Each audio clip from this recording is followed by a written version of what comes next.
Yeah, I think obviously playing against two totally different defenses. On the offensive end of the floor against Oakland, I thought we were excellent, really executed. 23 assists on 28 made baskets, so really sharing the ball. We had some great individual performances in that game. Cam getting hot and making a bunch of shots. I thought Vlad's play down the stretch in that game, keeping balls alive and getting some offensive rebounds that really sealed the game for us. And then moving to Detroit, just didn't think we had the same level of ball movement, player movement. We only ended up with 12 assists in that game. Again, when you're playing against a team like Detroit, and I think much of our offensive struggles in that game, you've got to give them a lot of credit. I think they're an elite defensive team. I think maybe the best defensive team in the league. They switch everything. And obviously there's some things that we were trying to do schematically against their switching. But when you're playing against switching defenses, play after the play, end the clock, you got to be able to exploit mismatches. Whether that's perimeter mismatches, creating space to be able to drive the basketball or be able to throw the ball in the post against smaller guys and create advantages that way. Didn't think we executed that very well in terms of what we were trying to do in creating and playing against the mismatch. CSU coming up on Wednesday, looking back at that first meeting against them, what do you feel like you guys kind of learned from that game that, you can kind of utilize for this matchup? Yeah, I think that game really, was one of the biggest reasons that we did some real evaluating of our defense and some things that we needed to change schematically. And so the way we were guarding them the first time we played them is really going to be totally different than the way we're going to guard them in our game on Wednesday. But, I think you can look at their record and say what you want about, where they're at in the standings. I think if not the best offensive team, one of the best offensive teams in our league. They got shot makers all over the perimeter.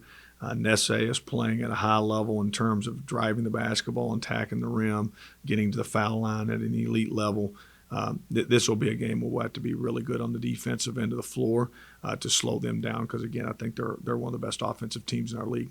Ethan, you've been around this league for 8 years, 9 years. Is this the most balanced you've seen? There's no team that's run over. Yeah, I think so, Dana. We've said it week after week in here. I don't think there's a whole lot of difference in any team in our league. I think anybody can beat, the worst last place team in the standings can beat the first place team in the standings. That's happened this year. I think the competitiveness and the balance of our league is as good as I've seen.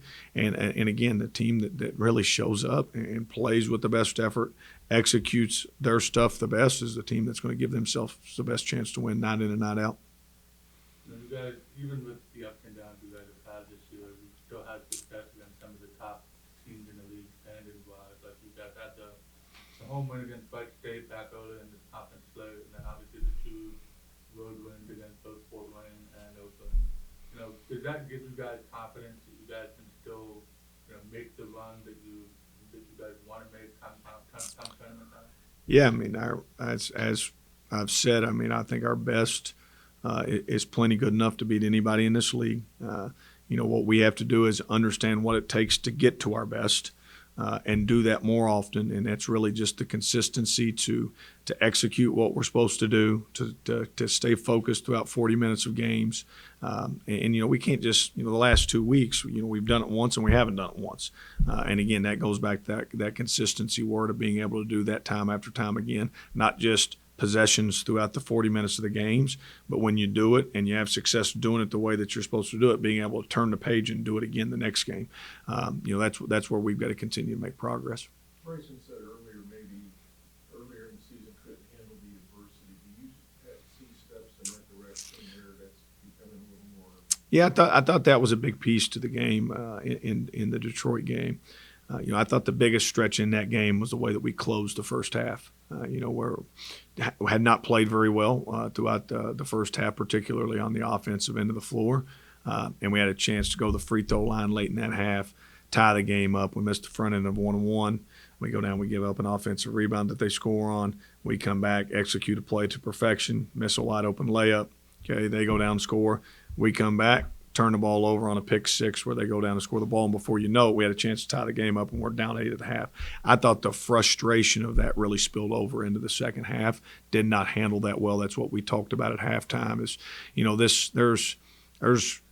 it hasn't been easy for us for this year, whether that's outcomes of games, how that's happened, whatever the case may be. Like we should embrace that things are going to be hard, and we should enjoy when things are going to be hard. We have to handle that better. Didn't think we handled that as well as we needed to as we ended the half, flowing into the second half, to give ourselves to be able to just remove the frustration of how we ended that half, the adversity of the end of the first half, to be able to go out and leave that in the locker room and play better in the second half. Didn't think we did that very well. Generally speaking, overall, do you see that improving? Yeah, I think we've had moments. Again, I think the consistency of being able to do that, just like much of the rest of our play, has been inconsistent, and we've got to do that better. We've got to handle adversity well. We've got to handle hard better when things aren't going our way, to